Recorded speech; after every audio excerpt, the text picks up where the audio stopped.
Hello everyone. Muraho mwese. God has blessed us once again to meet to share the word. Imana iduha umugisha kongera guhura ngo dusangire ijambo ryayo. It's such a blessing for people to be interested in the word of God. Ni iby'umugisha kuba abantu bashishikazwa n'ijambo. So allow me to pray before we continue. Munyemerere nsengere mbere yuko nkomeza. Father God, we thank you. Mana data turagushimye. Please bless our time as we listen to your word. Turakwinginze uha umugisha igihe cyacu turi kumva ijambo ryawe. Allow us to receive your word as it is in our hearts. Twemerere kwakira ijambo ryawe uko riri mu mitima yacu. In the name of our Lord we pray. Byose tubisabye twizeye izina ry'umwami wacu. Amen. Amen. We shall read continuous in Genesis chapter 27 from last time. Dushobora gusoma nanone muri mu itangiriro ibice 27. Last time we read up to verse 18. I want now to read from verse 19. Hari ubushize twasomye dushyika ku murongo wa 18, ndashaka gusoma wa 19 until 29. gushyika ku wa 29. Genesis chapter 27, please open your Bible from verse 19 up to 29. Itangiriro muhumbuye bira zanyu ni ibice 27 guhera ku murongo wa 19. If you are there, I will read Genesis chapter 27 from verse 19. Niba mwahashyitse ndasoma itangiriro ibice 27 guhere ku murongo wa 19. Verse 19, Jacob said to his father, I am Esau your firstborn. I've done just as you told me. Please arise, sit and eat of my game, that your soul may bless me. Yakobo asubiza ati ndi imfura yawe Esawu, nkoze ibyo wantegetse, ndakwinginze byuka urye ku muhigo wanjye kugira ngo mpeshe umugisha. But Isaac said to his son, How is it that you have found it so quickly, my son? And he said, Because the Lord your God brought it to me. Isaka abaza umwana we ati ni iki kiwukubonesheje vuba utyo mwana wanjye? Aramusubiza ati ni uko Uwiteka Imana yawe impaye. Then Isaac said to Jacob, Please come near, that I may feel you, my son, whether you are really my son Esau or not. Isaka abwira Yakobo ati mwana wanjye gira hino ndakwinginze gukorakore menye yuko uri umwana wanjye Esau koko cyangwa ko utariwe. So Jacob went near to Isaac his father, and he fed him and said, The voice is Jacob's voice, but the hands are the hands of Esau.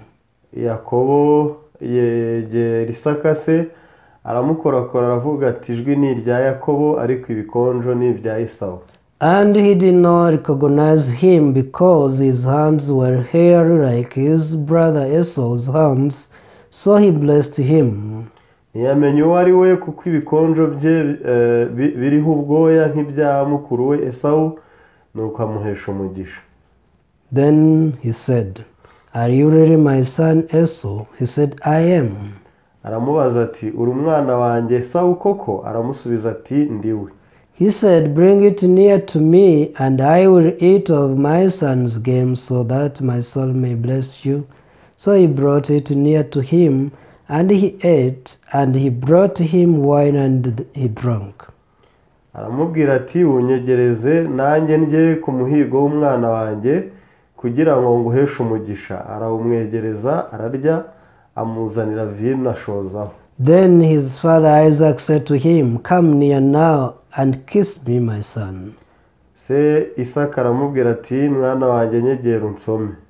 And he came near and kissed him, and he smelled the smell of his clothing, and he blessed him and said, Surely the smell of my son is like the smell of a field which the Lord has blessed. Aramwegera amusoma, yumva impumuro y'imyambaro ye, amuhesha umugisha ati impumuro y'umwana wanjye imeze nk'iy'umurimo w'Uwiteka yahawe umugisha. Therefore may God give you of the dew of heaven, of the fatness of the earth, and plenty of grain and wine.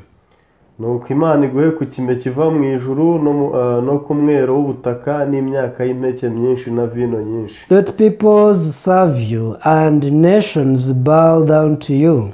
Be master over your brethren, and let your mother's sons bow down to you. Cursed be everyone who curses you, and blessed be those who bless you. amoko agukorere, amahanga kwikubita imbere, utware bene so bene nyoko bakwikubita imbere, uzakuvuma wese avumwe, uzakwifuriza umugisha uhabwe.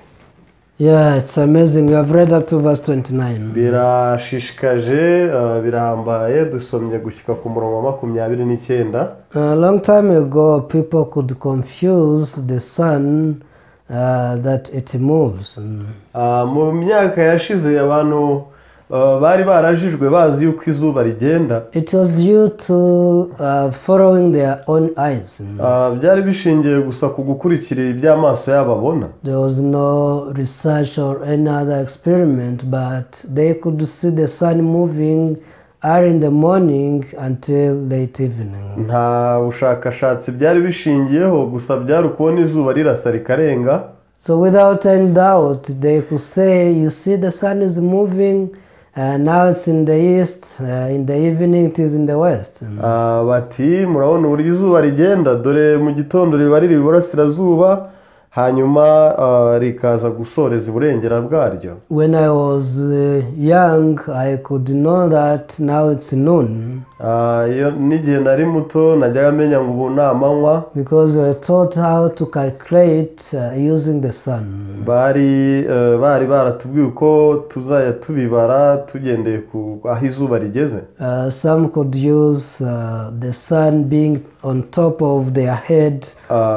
Abantu babigereranyaga igihe izuba rishyitse hejuru y'umutwe. Or they could use the shadow.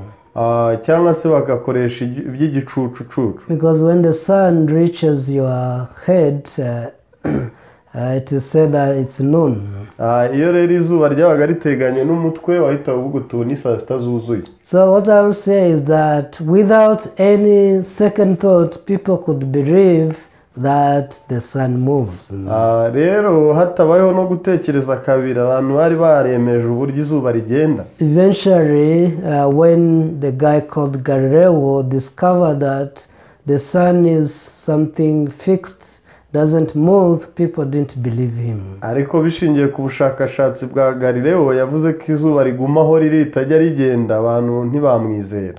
When it was proclaimed that only the earth moves around the sun and it turns on itself, people could not understand. Mu gihe yatangazaga ko isi izenguruka izuba cyangwa ubwayo ikizenguruka, abantu ntibumvise ibyo atangaje. Because they never feel when the earth is turning around itself. Kubera ko mu gihe isi izenguruka ntibajya babyiyumvira. Even if it is turning around itself or it's turning around the sun, they can never detect it. Nubwo yaba yizenguruka cyangwa izenguruka izuba, ntabwo abantu babasha kubitahura. But as the science and technology are being developed, no one can dare speak the same things in this generation. Ariko muri iki kiragano turimo, kubera abashakashatsi n'abantu ba siyanse, ntabwo umuntu yahangara kuvuga ibya mbere. I believe that no one has doubt that the earth turns around itself within 24 hours, almost 24 hours. Nizera ko nta muntu ugishidikanya ko isi izenguruka izuba igihe cy'amasaha 24. That's why right now as we speak, there are people who have different time with us. Niyo mpamvu n'ubu tuvuga hari abari ku gihe kinyuranye n'igihe turiho twe. Because sometimes when here it's day, in other places it's night. Kubera ko mu gihe haturi amanywa, hari ibihugu bindi baba bari mu ijoro. When here it's night, other countries it's daytime. Mu gihe turi ijoro, hari ibihugu bindi buba bwakeye bari mu manywa. That has become normal to hear it. Ibyo rero byabaye bisanzwe kubyumva dutyo. What about the word of God? none bite rero ku ijambo ry'Imana. Since we were born, we were taught that we are sinners. Tuvuka twamye tubwirwa ko turi abanyabyaha. We are told that we need to do something in order to receive salvation. Tubwirwa kugira icyo dukora kugira ngo twakire agakiza. Without any doubt, people thought that is the true way. Hatabayeho no gushidikanya na gutya abantu bahise bibwira ngo iyo ni inzira y'ukuri. So we struggled to keep the law. Turagerageza rero kubahiriza amategeko. We didn't know the purpose of the law at all. Ntago twari tuzi intego y'amategeko na busa. But the more we tried, the more we could fail. Ariko twageragezaga niko twatsindwaga. And today, if we fail today, igihe rero dutsinzwe, the heart could tell us to ask forgiveness of sins. umutima bwite w'umuntu ukamuha inama yo gusaba imbabazi y'ibyo byaha. And we could pray asking God to give us power not to commit sin anymore. Twarasengaga kandi Imana iduha imbaraga zo kudufasha kutazongera gucumura. So tomorrow as we are trying again, we could come to sin. N'ejo twagerageza ni hahandi tugacumura. After committing sin, we could get discouraged and ask forgiveness of sins again. Nanone twatsindwa tukongera gusaba imbabazi z'ibyaha. We could repeat the same thing of trying and repenting and endlessly. Tukaba ari ubuzima bwo gukora kwifata ariko tugacumura ndetse hakabaho ko dusaba imbabazi ibihe bitarangira. It seemed that we are God believers, but according to the Bible, we had no assurance of eternal life. We had no righteousness of God. Yasaga naho turi abizeramana ariko ku kirebanye n'ubugingo buhoraho tukabaho tudafite igisubizo. But what about now? None se ubuho bite? Even today, many people are still struggling. N'ubu hari abakiri muri urwo rugamba. We are sharing the story about Jacob and Esau. Turi gusangira inkuru ya Yakobo na Esau. Everyone, you have to remember that sin abides in you. Rero buri wese agomba kumenya ko icyaha cyamwiziringitiyeho. The flesh can never change. Kandi kamere itajya igira impinduka. The works of the flesh are written in Galatians chapter 5. Imirimo ya kamere yanditswe mu Bagalatiya ibice 5. But people, they don't know how to differentiate their flesh with the spirit. Abantu rero ntibazi gutandukanya ibya kamere yabo n'iby'umwuka. That's why they always struggle to keep the law. Nayo mpamvu bahangana kubahiriza amategeko. They don't know the purpose of the law. Ntabwo bazi intego y'amategeko. But today I want to tell you that there is a clear heart of God in giving the law. Ariko mumenye ko hari umutima weruye w'Imana mu kumenya ibirebanye n'amategeko. God wanted to tell us that if we follow our thoughts, you can only perish. Imana yashaka kuvuga ngo nubaho gukurikira ibitekerezo byawe uzatsindwa gusa uribuke. Because we are people who don't know that we are saved, we need to be saved. Kuko turi abantu batamenya ko turi abo gukizwa bakeneye agakiza. God gave us the law to realize this fact. Imana rero yazanye amategeko kugira ngo adufashe gutahura ukuri. Let us read some verses in the book of Romans chapter 3. Reka dusome imirongo imwe n'imwe mu Baroma ibice 3. There I will read verse 10 first of all. Tubuhere ku murongo wa 10. The Bible here says, as it is written, there is none righteous, no, not one. Hano haravuga ngo nta ukiranuka n'umwe. Everyone, the Bible says there is no righteous in this world. Hano Bibiliya iravuga ngo nta mukiranutsi muri iyi si. Do you understand this? Icyo muracyumva? If there is no one righteous, niba rero nta mukiranutsi, why do people try to be righteous? Kubera icyo abantu bagerageza kuba abakiranutsi? Yes, outwardly they speak that in the world no one is righteous. Yego mu bigaragara turavuga ngo nta n'umwe ukiranuka. They accept this word just on mouth. Ku munwa abantu bemeranwa n'iri jambo. But they try to struggle to be righteous. Ariko bakarengaho bakagerageza kuba abakiranutsi. Even they say you are righteous by by doing something. kandi bakagerageza kuba abakiranutsi kubwo kugira icyo bakora. If we try to do well, we shall go to heaven. Bati twagerageza gukora neza twajya mu ijuru. But if you commit sins and we don't keep the law, we shall perish. Ariko ni tutubahiriza amategeko tugacumura tuzarimbuka. But when you ask them, are you perfect righteous? Wababaza rero uti none mwaba bakiranutsi batunganye? They say there's no perfect righteous in the world. Bagasubiza muri iyi si ntawe ukiranuka uzabamo. Yeah, the Bible says that there's not one, there's no righteous. Yego biravuga ngo nta numwe ntawe ukiranuka numwe.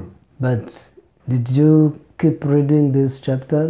None wamye ukomeza gusoma iyi mirongo. When the Bible says like this, it is telling us that if we try to keep the word of God, if we try to keep the law, we can only see our evilness. Aha rero biri kudufasha kumenya ngo nituguma kugerageza kubaha ijambo, kubaha iby'amategeko, tuzahora twibona turi abanyabyaha. It is written in verse 19, the purpose of the law, verse 19 and 20 say, now we know that whatever the law says, it says to those who are under the law, that every mouth may be stopped and all the world may become guilty before God. Umumaro w'amategeko rero turabona mu murongo wa 19 havuga ngo tuzi yuko iby'amategeko avuga byose abibwira abatwarwa nayo kugira ngo akanwa kose kazibwe kandi abari mu isi bose batsindirwe n'urubanza imbere y'Imana. Yeah, God wants us to be guilty before him. Imana ishaka ko dutsindwa imbere yayo. As we are defeated, hanyuma twatsindwa, as we stop our mouth, twaziba akanwa, as we stop just boasting ourselves and justifying ourselves, twahagarika kwitsindishiriza no kwishyira imbere, we are able to surrender before God. tuba tugeze aho tumanika amaboko imbere y'Imana. You can say, God, I surrender before you. Aha uba wemera uti Imana ndayamanitse imbere yawe. I cannot be righteous by keeping the law. Ntabwo naba umukiranutsi kubwo kubahiriza amategeko kwanjye. I cannot keep your word. Kandi ijambo ryawe ntabwo narishyira mu ngiro. I'm not a person who can fulfill what you speak to me. Ntabwo ndi umuntu washyira mu ngiro ibyo umbwira. Unless you fulfill your word by yourself. Keretse ijambo ryawe wowe urisohoje ku bwawe. Me, I'm so evil. I'm too evil to fulfill your will. Njyewe ndi mubi ku byo kubahiriza ubushake bwawe. If it's so, who can fulfill the will of God? None niba ari uko ninde rubanda wakubahiriza iby'ijambo ry'Imana. When you read verse 20, the Bible says, therefore, by the deeds of the law, no flesh will be justified in his sight, for by the law is the knowledge of sin. Iyo usomye mu 20 uravuga ngo ko imbere yayo ari nta muntu uzatsindishirizwa n'imirimo itegetswe n'amategeko kuko amategeko ari yamenyekanisha icyaha. Yes, by the law it's the knowledge of sin. Amategeko ni yamenyekanisha icyaha. If you try to keep the law, nugerageza kubahiriza amategeko, you can only see that you are a sinful person. ahubwo ubona ko uri umunyacyaha mubi cyane. It's not that you become a sinner because you committed sins. Ntabwo bigirwa nuko wakoze ibyaha byinshi. Even you don't need to commit sins to be a sinner. Nta nubwo ukeneye gucumura kugira ngo bibe ari byo bituma uba umunyabyaha. But you have to note this one. Ahubwo icyo kizirikane. You don't need even to do good things to become righteous. Bisobanure ko utanakeneye gukora ibyiza ngo ube umukiranutsi. If you are to be righteous, there must be someone who can make you righteous. Niba uri umukiranutsi hari umuntu ufite kubikugira. Because even to become a sinner, you were made to be a sinner, not your choice. Kubera ko no kuba umunyacyaha warabigizwe ntabwo byashingiye ku mahitamo wagize. But people are deceived by Satan. Ariko abantu bashukwa na Satani. They try to fulfill the word, yet they are unable to fulfill it. Bagerageza kubaha cyangwa se gusoza iby'ijambo kandi batabibashije. In the first session about this story, I told you how Esau tried to fulfill the word of his father. Icyigisho nabanje nerekanye uko Esau yagerageje gushyira mu ngiro iby'ijambo rya se. He went all day long trying to hunt a game. Yagerageje umunsi wose agerageza guhiga umuhigo. But though he caught the game, still he got cursed. ariko nubwo yaje kugera ku muhigo yabikuyemo umuvumo. Why is it so? Kuki ari uko byagenze? The Bible says even our righteousness is like a filthy rag. Bibiliya iravuga ngo ndetse n'ibyo dukiranukamo biba ari ubushwambagara bufite ibizinga. It was too late for him to bring the game to his father. Bundi yarakererewe kugeza umuhigo we kuri se. If the father was hungry, iyo se aza kuba ashonje, and he came after the father got full, hanyuma akaza isa amaze gushira inzara, what was the use of his hunting? none se ubundi guhiga kwe byari bifite uwe mumaro? His hunting could not quench the hunger of his father. Guhiga kwe ntibyigeze bikemura ikibazo cy'inzara se yari afite. But he came boasting himself, I did what you told me. Ariko yaje yivuga ameza ati nakoze ibyo wantegetse. Even today there are people who go before God justifying themselves. Hari n'abajya imbere y'Imana n'ubu bagerageza kwitaka, saying we did this and that. Bati twakoze ibi n'ibi. But they never acknowledge their true figure before God. Ntibatahura ishusho yabo y'ukuri imbere y'Imana. Even your goodness is so evil before God. Ndetse n'ineza yawe burya nimbi mu maso y'Imana. That's why all you need is to know the heart of God. Nayo mpamvu icyo ukeneye ni ukumenya umutima w'Imana. The Bible says, for God so loved the world, he gave his only begotten Son, that whoever believes in him should not perish. Biravuga ngo kuko Imana yakunze abari mu isi cyane byatumye itanga umwana wayo w'ikinege kugira ngo umwizera wese atarimbuka. Those who believe in the works of the Savior, they are able to be saved. Abizera rero imirimo y'umukiza bo nibo babasha gukira. Jacob believed in the works of his mother.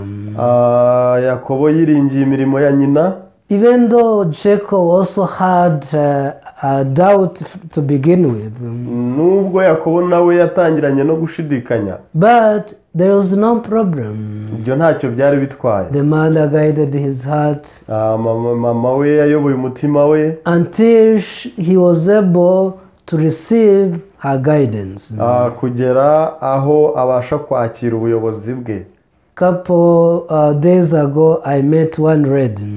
Minsi mike ishize nahuye n'umudamu umwe. I think I told you last time about her. Nkeka inyigisho ya mbere narabivuzemo. Yes, she had also doubts. N'uwo mugore yari afite gushidikanya. Even she was confused about salvation. Iby'agakiza yari abifitemo urujijo. But I told her salvation is not stopping evil deeds. Naramubwiye ngo agakiza si uguhagarika ibibi. Because if that was salvation, even you not dare to tell me that you received salvation. Kuko ibyo bibaye ariko gakiza ni wari buhangare no kumbwira ngo warakakira. Even you are testifying that you received salvation some years back, it's a lie. Niyo mpamvu kuvuga ko wakiriye agakiza mu myaka yashize nabyo ni ikinyoma. But thankfully salvation is not stopping doing evil. Ariko by'amahire nuko agakiza atari uguhagarika gukora ibibi. God knows that you are evil. Imana irabizi kuri mubi. God knows that even if you do good, your goodness is like filthy rag. Niyo mpamvu ibizi ko niyo wakora ibyiza nabyo bigereranywa n'ubushwambagara bw'ibizinga. Therefore he prepared the salvation. Ubwayo rero niyo mpamvu yateguye agakiza. Which is different from your thoughts. Gatandukanye n'ibitekerezo byawe. That's how Jacob was able also to meet the blessings of his father. Nuko rero Yakobo nawe yabashije guhura n'imigisha yateguwe na se. He just listened to the preparation of the mother. Yiyakiririye gusa umuteguro wa mama we. And he went before his father with the wisdom of the mother. Hanyuma asanga se ajyanye ubwenge yakuye kuri nyina. Eventually he received the blessings of the father. Byarangiye yegukanye imigisha ya se. He didn't try to fulfill the word of his father. Ntabwo yigeze agerageza kubahiriza ijambo rya se. Because he knew his true figure. Kubera ko yari azi ishusho ye y'ukuri uwo ari we. But Esau didn't know his true figure. Esawu utaramenye uwo ari we. He just believed in himself that he is a good hunter. Yariyiringiye, ariyemera ko ari umuhigi kabuhariwe. He ran away to the forest and the whole day he was sweating. Yirukanka mu ishyamba umunsi wose abira ibyuya. Trying to hunt a game until he received the curse. Agerageza guhiga umuhigo kugeza aho yaje kubikuramo umuvumo. Everyone, the Bible says, therefore, by the deeds of the law, no flesh will be justified in his sight. Hanyuma rero mumenye ngo haranditswe ngo kuko imbere yayo ari nta muntu uzatsindishirizwa n'imirimo itegetswe n'amategeko. This is what the Bible is telling us. Ibi ni byo Bibiliya itubwira. So as we read the Bible, mu gihe dusoma Bibiliya, we are able to discover the heart of God. Tubasha gutahuramo umutima w'Imana. Today we read Genesis chapter 27 from verse 19. Umunsi twasomye Itangira ibice 27 duhereye ku murongo wa 19. So many people, even pastors, they don't know the heart of God in this story. Benshi ndetse n'abapasiteri ntago bazi umutima w'Imana uri muri iyi nkuru. They just say Jacob lied, so he was not supposed to receive the blessings. Baravuze ngo Yakobo yarabeshye ntiyari bubashe kubona umugisha. But among you who did not lie, none se hagati muri mwe ninde wahangara kuvuga ko atabeshye? If people will not receive the blessings of God because they lie, niba abantu babuzwa umugisha w'Imana kuko babeshye, there's no a single person who could receive the blessings. ubwo nta muntu rero wabasha n'umwe kubona umugisha. Even if you don't lie, you do other evil things. Nubwo utaba warabeshye ariko wakoze amabi yandi. Did you know what the Bible says in the book of James? Muzi icyo Bibiliya ivuga muri Yakobo? The Bible says, even if you keep the whole law and stumble on one point, you are guilty of all. Haranditswe ngo uwubahiriza amategeko yose aramutse asitaye kuri rimwe abayishe yose. Let's read this verse. Mureke uyu murongo tuwusome before we conclude. Mbere yuko dufata umwanzuro. James chapter 2 verse 10. Yakobo ibice 2 n'umurongo w'10. James chapter 2 verse 10 says, murongo w'10 uravuga ngo, for whoever shall keep the whole law and yet stumble in one point, he is guilty of all. Umuntu wese witondera amategeko yose agasitara kuri rimwe aba yacumuye yose. Everyone, we are so evil. None mumenye iki rero ko turi babi cyane. In the eyes of God, we are evil doers. Mu maso y'Imana turi ubwoko bw'inkozi z'ibibi. But we try to fulfill the word of God. Ariko dore tugerageza kuzuza iby'ijambo ry'Imana. We try to keep the law. Tugerageza kubahiriza amategeko. But this is because we don't know ourselves. Ariko ibi byose bishingira ku muntu tutimenye. Once you come to realize your true figure, iyo utahuye ishusho yawe y'ukuri, you can live with a humble heart. Ubana n'umutima uciye bugufi. And the blessings from above will flow in your life. Kandi imigisha ivuye mu ijuru izatembera mu buzima bwawe. But if you try to keep the law to fulfill the word of God, ariko ugerageje kubahiriza amategeko ngo usohoze iby'ijambo ry'Imana, you are equalizing yourself with the Savior. Uba urimo urigereranya n'umukiza. But you have to know that brings curse in your life. Kandi umenye ko ibyo bizana ahubwo umuvumo mu buzima bwawe. But those who live with the humble heart, ariko abana n'umutima uciye bugufi, they just follow the word of God as it is.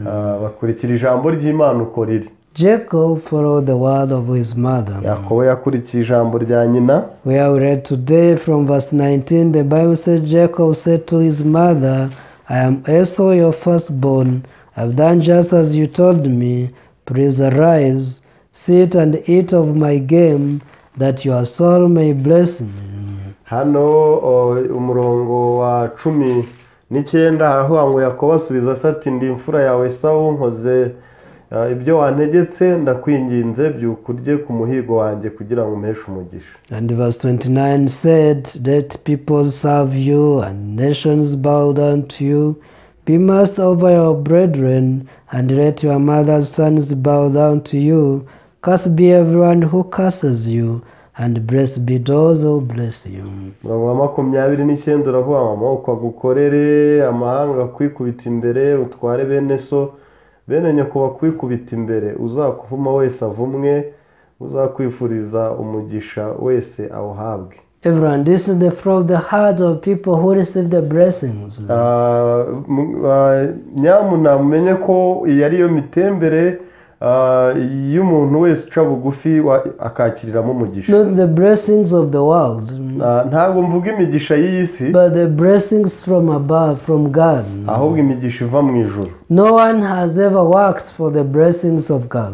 Imigisha iva mu ijuru, imigisha y'Imana ntawe wigeze ayikorera. All people who receive blessings from God, they receive it according to this procedure. Ahubwo abakiriye iyo migisha bose yanyuze muri uyu mujyano. That's why those who just keep their dignity, those who just try to fulfill the word of God, they never receive salvation. Niyo mpamvu abasigasira icyubahiro cyabo batigera bakira imigisha. When God tells them that they are so evil, Imana ibabwiye ko atari beza, when God tells them that they cannot do good, Imana ibabwiye ko ibyiza batabasha kubikora, they think that's a lie. baravuga ngo ibyo ni ikinyoma. For us, we try to do good. Bati twe tugerageza gukora We neza, have done this and that and it's good.